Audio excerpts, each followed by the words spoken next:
दोस्तों आज हम एक ऐसे टॉपिक के बारे में बात करेंगे जो हर शादीशुदा महिला को पता होना चाहिए। उनको 8 कानूनी अधिकार के बारे में बात करेंगे जो उनको प्राप्त है शादी के बाद।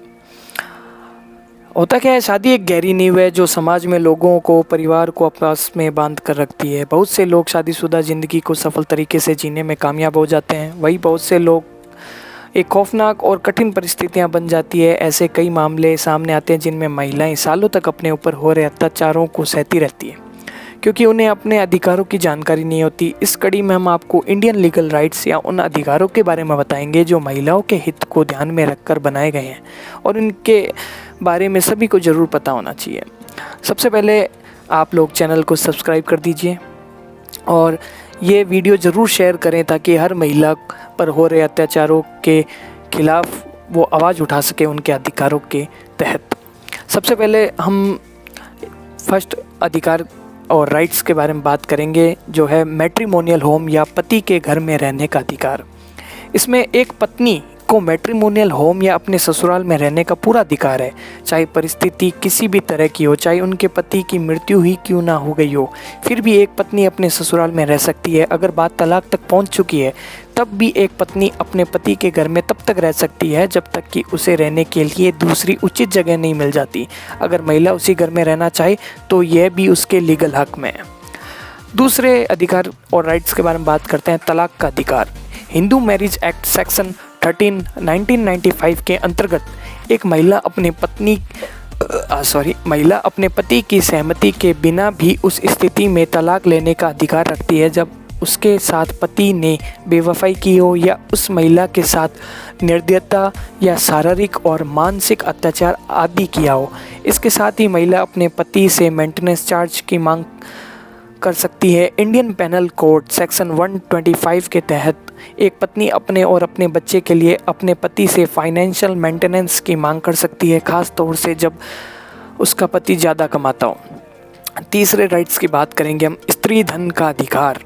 हिंदू सक्सेशन एक्ट 1956 में सेक्शन 14 और हिंदू मैरिज एक्ट 1955 में सेक्शन 27 के अंतर्गत एक महिला स्त्री धन को अधिकार पूर्वक और मालिकाना हक के साथ मांग सकती है। अगर उसके इस अधिकार का हनन होता है तो ऐसी परिस्थिति में वह the protection of women against domestic violence act में सेक्शन 19A के अंतर्गत शिकायत दर्ज कर सकती है।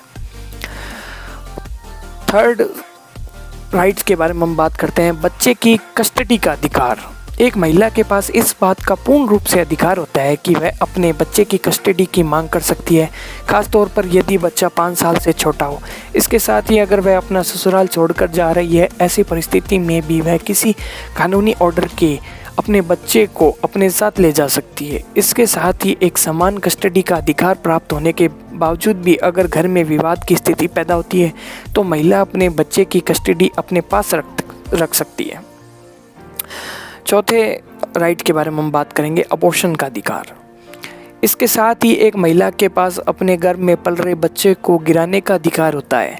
इसके लिए उसे अपने ससुराल या अपने पति की सहमति की जरूरत नहीं है।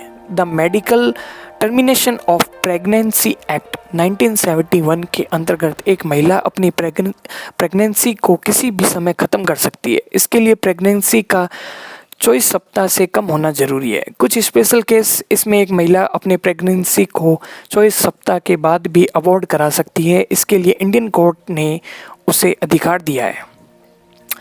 पांचवें अधिकार के बारे में बात करेंगे जो है संपत्ति का अधिकार। द हिंदू सक्सेशन एक्ट 1956 में 2005 में हुए संशोधन के बाद एक बेटी चाहे वह शादीशुदा हो या ना हो अपने पिता की संपत्ति को पाने का बराबर हक रखती है। इसके साथ ही महिला अपने पूर्व पति की संपत्ति पर अपना अधिकार जता सकती है। हालांकि ये उस स्थिति में संभव नहीं है जब उसके पति ने उसे अपनी संपत्ति से बेदखल करने से संबंधित वसीयत ना बनाई हो। इसके साथ ही अगर किसी महिला का पति तलाक के बिना दूसरी शादी कर लेता है तो उस परिस्थिति में पति की पूरी संपत्ति पर उसकी पहली पत्नी का अधिकार होता है। तो अगले राइट्स के बारे में हम बात करेंगे। घरेलू हिंसा के खिलाफ रिपोर्ट करने का अधिकार। डोमेस्टिक वायलेंस एक्ट 2005 के अंतर्गत एक महिला को यह अधिकार प्राप्त है कि उसके साथ उसका पति या उसके ससुराल वाले शारीरिक, मानसिक और भावनात्मक, सेक्सुअल या आर्थिक रूप से अत्याचार या शोषण करते हैं, वह उनके खिलाफ शिकायत दर्ज करवा सकती है। अगले राइट्स के बारे में हम बात करेंगे। दहेज और उत्पीड़न के खिलाफ रिपोर्ट करने का अधिकार। डाउरी प्रोहिबिशन एक्ट 1961 के तहत एक महिला को ये अधिकार प्राप्त है कि अगर उसका प्रत्येक परिवार या उसके ससुराल के लोगों के बीच किसी भी तरह के दहेज का लेन देन होता है तो वह इसकी शिकायत कर सकती है। आईपीसी के सेक्शन 304B और 498A के तहत दहेज का आदान प्रदान और इससे जुड़े उत्पीड़न को गैर कानूनी व आपराधिक करार दिया गया है। तो दोस्तों, ये थे शादीशुदा महिला के अधिकार जो हर शादीशुदा महिला को पता होने चाहिए।